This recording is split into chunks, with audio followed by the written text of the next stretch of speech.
Hi everyone. In this video, we are going to be talking about a charging LR circuit, which has an inductor of inductance L and a resistor of resistance R. And we have an open switch here, but we want to find out when we close the switch at time t equals 0, what will be the current that will be flowing in this loop because of this battery, and also what will be the voltage drop across this inductor as a function of time. So the way to going about finding these terms is by using Kirchhoff's law, which tells us that the net potential in this loop will be zero.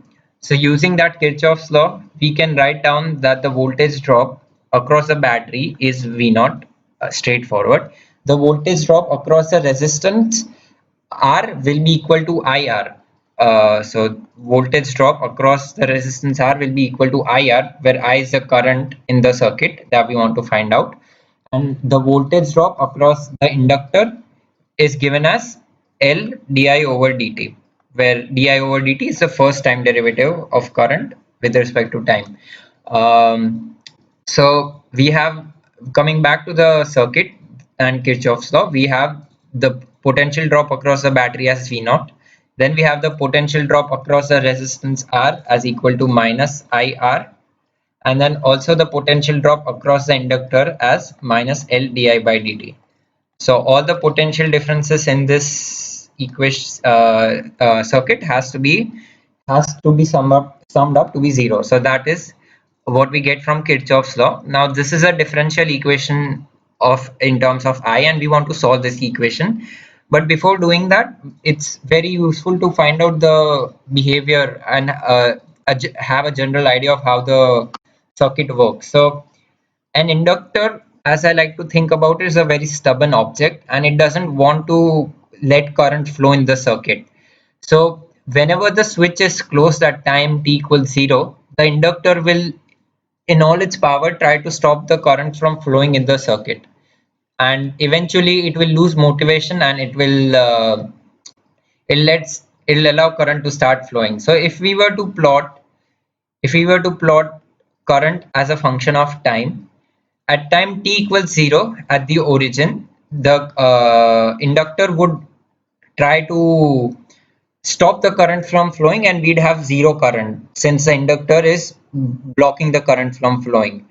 And at some given time, at some after some time, the inductor will start losing its motivation and it will essentially become just a straight wire. It will allow all the current to flow in the circuit, and hence the circuit can be thought of just a battery and a resistance in it.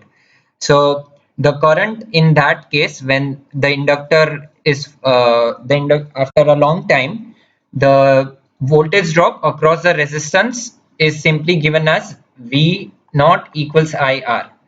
Since there is no inductor in the circuit anymore after a lot of time, the current in the circuit hence will be given as I equals to V naught by R. So we know that after a long time in the circuit, the current will approach somewhere around here, this value as V naught by R.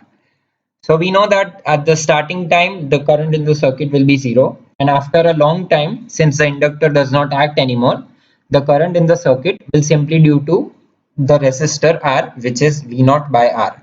So we know how the current is at the beginning and after a very long amount of time, and this will be very useful to us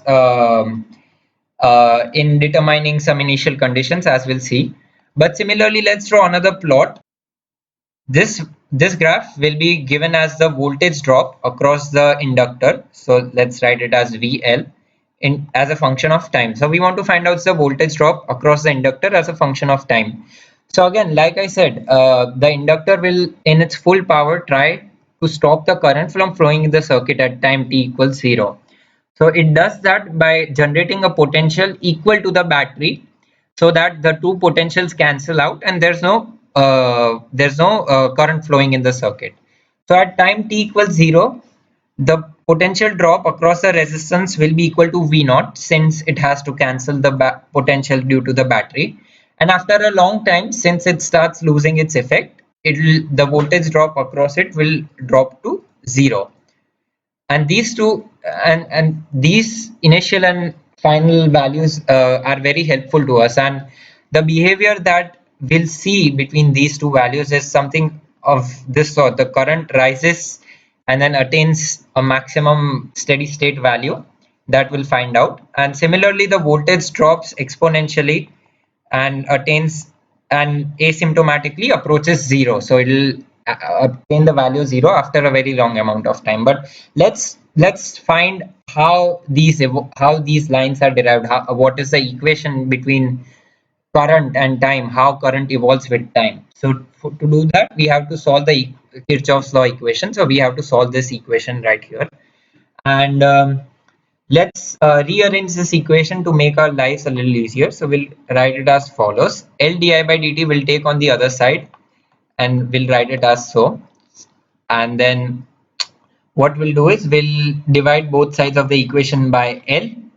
So we have V naught minus IR over L. Now what we'll do is we'll take the term in the numerator, that is V naught minus IR, on the other side. So we have di over V naught minus IR is equal to dt over L, and we also took dt in the numerator on the other side. Now what we'll do is we'll integrate both these equations, or both the left hand side and the right hand side. So let's do that. So on the left hand side we have an integral that has the form, let me write it with white. We have the form dx over a minus bx, and this kind of integral has the solution 1 over b ln natural logarithm of a minus bx, where ln denotes natural logarithm. So knowing how this integral is evaluated, we can calculate the integral on our left hand side as ln of v naught minus ir over minus r. In our integral, a corresponds to v naught, b corresponds to minus r, and x is just our the variable that has to be integrated, that is I. And similarly on the right hand side the integral is very straightforward. Since there is no time dependence, we have simply t over L plus a constant of integration c. So to find out, first we have to find out c, and to find out c we'll make use of an observation that we made earlier. We know that at time t equals 0 the current in the circuit is 0 because the inductor will try to suppress the current in the circuit. So at time t equals 0 the current I is equal to 0. So let's use that here. We know that at time t equals 0, at t equals 0 I is equal to 0. So knowing that, we can substitute t and I. So we have ln of v naught upon minus r is equal to c, and that is because t, we substitute t as 0 and I as 0. So this term is gone and then this term is also gone.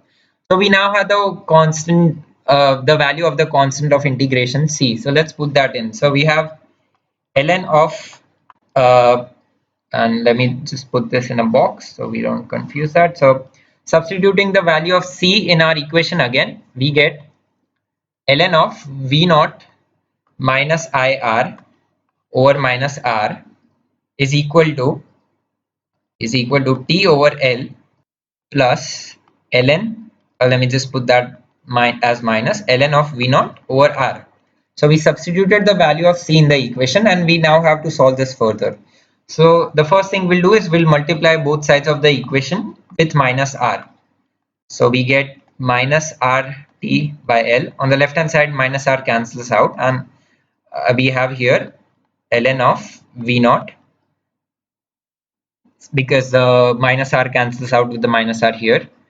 And now what we'll do is we'll take exponential on both sides. So we'll take the exponential of the left hand side and the exponential of the right hand side. So exponential and natural logarithm cancel out, and on the left hand side we are left with v naught minus ir is equal to exponential of minus rt over L plus ln v naught. And we can again break this down into two exponential terms as exponential of minus rt over L into exponential of ln of v naught using the property of exponentials. Again the exponential and the logarithm cancel out and we'll simply be left with exponential of minus RT by L, and here exponential and logarithm cancelled out, so we are just left with V naught. So into V naught, and on the right hand side we have V naught, on the left hand side, excuse me, we have V naught minus IR.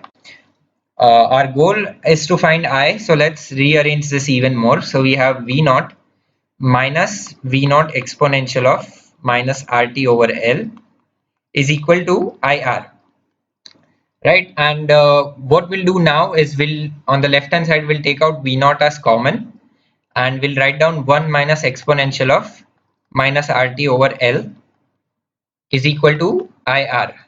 Now directly in this step, let's divide both the equations by R as well. So the R cancels out from here,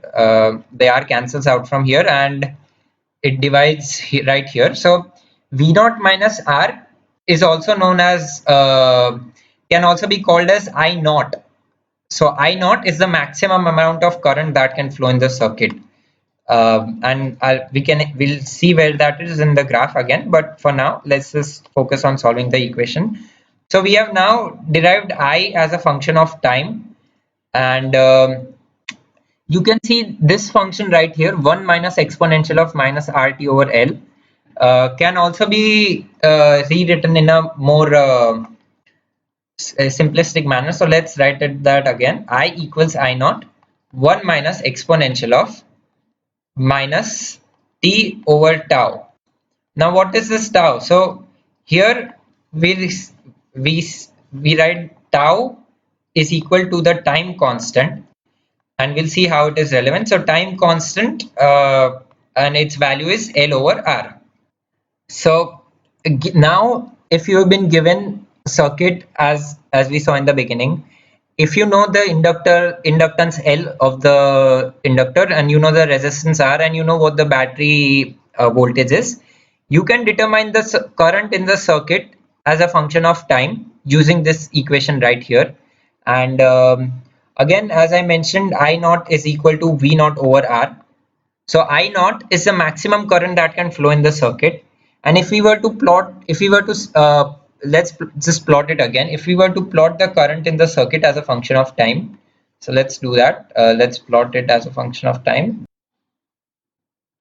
We have a graph. On the y-axis we have the current, on the x-axis we have time. So at time t equals 0, as we know, the inductor will try to suppress the current and will have zero current in the circuit, but eventually it will start giving up, and the current will rise in this manner up to a value. So it will rise to a value that approaches I naught, and I naught, as we know, is V naught over R, and it will never achieve the current I naught. Will in infinite time it will approach I naught, and that is how the current will evolve with time.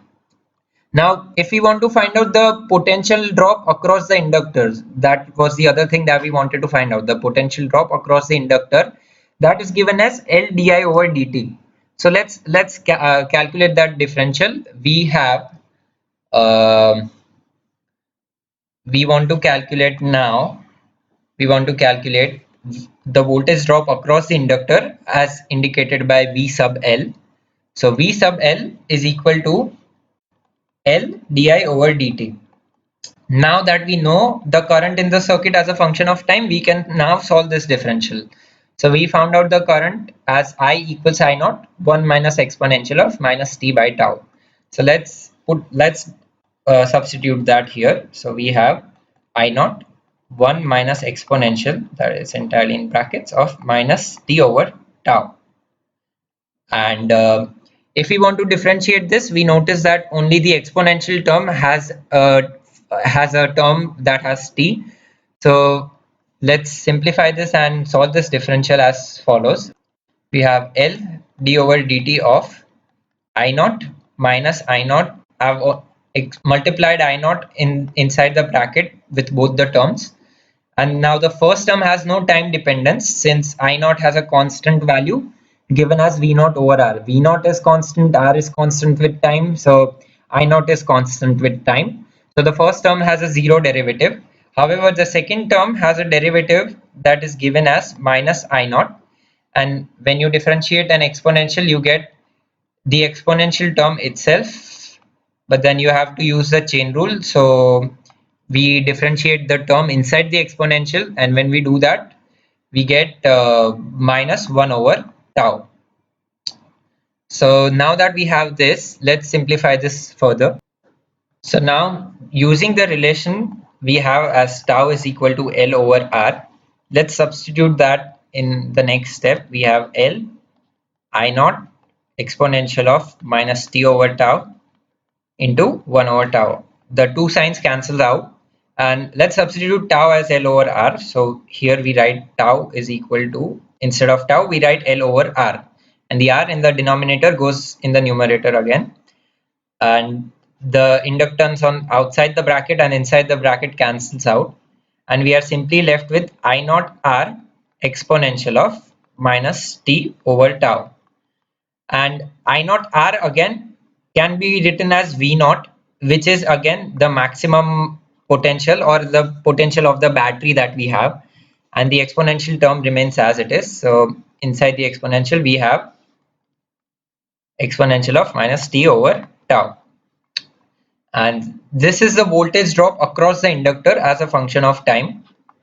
And again we know how the plot goes, so let's just revisit it. If we were to plot the voltage drop across the inductor as a function of time, at the beginning of when the switch is closed, the inductor will have a potential drop of V naught across it, since it wants to oppose the battery, and then eventually it loses its potential difference and current will start flowing in the circuit, and hence the potential drop across the inductor will start decaying all the way up to zero.